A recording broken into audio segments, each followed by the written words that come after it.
नमस्कार। जागरूक भारत में आपका स्वागत है।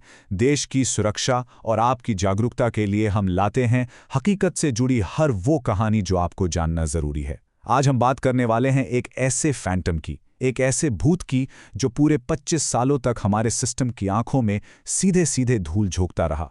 एक ऐसी कहानी जो आपको लगेगा कि किसी सस्पेंस थ्रिलर फिल्म से ली गई है, लेकिन मेरा यकीन मानिए, इसका एक एक पहलू बिल्कुल सच है। आज हम एक ऐसे मुजरिम का पर्दाफाश करेंगे जो सबके सामने होकर भी एक गहरा रहस्य बना रहा। तो चलिए सीधा मुद्दे पर आते हैं।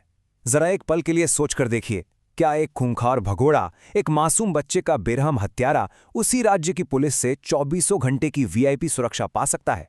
मतलब जिस पुलिस को उसे हथकड़ी पहनाकर जेल में डालना चाहिए था, वही पुलिस हथियारों के साथ उसकी हिफाजत कर रही है। सुनने में एकदम इम्पॉसिबल लगता है ना? लेकिन यही हकीकत है। आखिर जिस सिस्टम का काम उसे सलाखों के पीछे डालना था, वो उसका पर्सनल सिक्योरिटी गार्ड कैसे बन गया? इस अविश्वसनीय नाकामी और इस अजीब मोड़ को समझने के लिए हमें 3 दशक पीछे चलना होगा। बात है 20 जनवरी 1995 की। दिल्ली का दरियागंज इलाका। 13 साल का एक मासूम बच्चा संदीप बंसल अपने स्कूल के बाहर से अचानक गायब हो जाता है। किडनैप करने वाला कोई अनजान सड़क छाप गुंडा नहीं था, बल्कि उसी स्कूल में काम करने वाला मार्शल आर्ट्स टीचर था, सलीम खान। अगले ही दिन 21 जनवरी को सलीम ने संदीप के पिता से 50,000 रुपए की फिरौती मांगी। लेकिन इस क्रूरता की हद देखिए, फोन करने से पहले ही उस दरिंदे ने उस मासूम की जान ले ली थी। पुलिस ने उसे पकड़ा और साल 1998 तक उसे तिहाड़ जेल में उम्र कैद की सजा भी सुना दी गई। सबको लगा चलो सिस्टम ने अपना काम कर दिया है, हत्यारा जेल में है, लेकिन असल खेल तो यहां से शुरू होना था। साल 2000 में अपनी सजा के सिर्फ 5 साल काटने के बाद सलीम खान को कुछ पारिवारिक कारणों से थोड़े वक्त के लिए अंतरिम जमानत मिली। उसे वापस तिहाड़ लौटना था, लेकिन वो लौट कर नहीं आया। वो पूरी तरह से गायब हो गया। यूपी के शामली में अपने गांव जाकर उसने एक इतनी शातिर चाल चली कि आप हैरान रह जाएंगे। उसने अपने रिश्तेदारों के साथ मिलकर यह अफवाह फैला दी कि उसकी मौत हो चुकी है और उसे गांव में ही दफना दिया गया है। वक्त बीतता गया, पुलिस वाले बदलते गए और धीरे धीरे पुलिस ने भी इस कहानी को सच मानकर फाइलें हमेशा के लिए बंद कर दी। और इधर ये मुर्दा इंसान बिल्कुल जिंदा था। वो अपनी पहचान बदलकर करनाल और अंबाला में आराम से लोहे की अलमारियां बना रहा था। और ये कहानी अब हमें एक बहुत बड़े कॉन्ट्रास्ट की तरफ ले जाती है। करीब 10 साल अंडरग्राउंड रहने के बाद सलीम को समझ आ गया कि पुलिस अब एक मरे हुए आदमी को तो ढूंढेगी नहीं, तो 2010 में वो दिल्ली के पास लोनी में आकर बस गया। 2025 आते आते इस आदमी का कॉन्फिडेंस 7वें आसमान पर पहुंच चुका था। उसे लगने लगा था कि वो तो अब अनटचेबल है, उसे कोई नहीं पकड़ सकता। छुपने के बजाय उसे अब शोहरत की भूख सताने लगी। उसने एक्स मुस्लिम सलीम वास्तिक के नाम से अपना यूट्यूब चैनल खोल लिया। जी हां, एक सजा याफ्ता हत्यारा अब कैमरे के सामने बैठकर दुनिया को विवादित धार्मिक ज्ञान दे रहा था। 1 करोड़, जी हां, 1 करोड़ से ज्यादा व्यूज आ चुके थे उसके डिजिटल प्लेटफॉर्म पर। उसने 63,000 से ज्यादा सब्सक्राइबर्स जोड़ लिए थे और लगभग 250 वीडियोस अपलोड कर चुका था। वो सिर्फ छुपा हुआ मुजरिम नहीं था, वो इंटरनेट का एक वायरल सेंसेशन बन गया था। और तो और उसकी ये झूठी कहानी मुंबई के एक फिल्म मेकर को इतनी पसंद आई कि उन्होंने उसकी जिंदगी पर फिल्म बनाने के राइट्स खरीदने के लिए उसे 15 लाख रुपए का एडवांस चेक तक दे डाला। सोचिए जरा, एक आदमी जो कागजों पर 25 साल पहले मर चुका था, वो अब फिल्मों का कॉन्ट्रैक्ट साइन कर रहा था। लेकिन कहते हैं ना, जब आप मशहूर होते हैं तो आपके दुश्मन भी बनते हैं। अपने विवादित वीडियोस की वजह से वो कई लोगों के निशाने पर आ गया था। और फिर आया फरवरी 2026 का वो टर्निंग पॉइंट।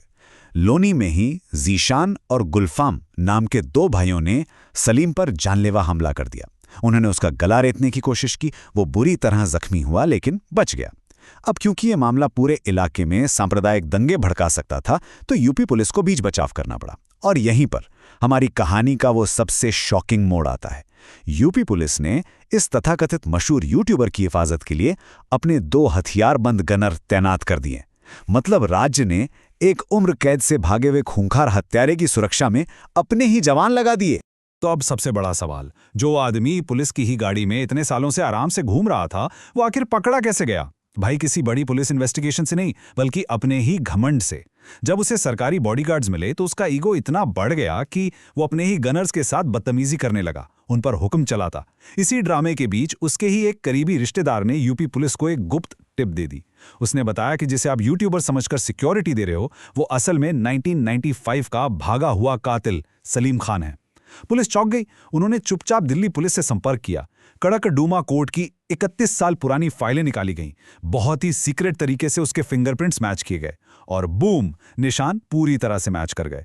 25 साल तक कानून की आंखों में धूल झोंकने के बाद फाइनली वो सलाखों के पीछे था। ये पूरा किस्सा हमें एक बहुत ही कड़वा और गंभीर सच बताता है।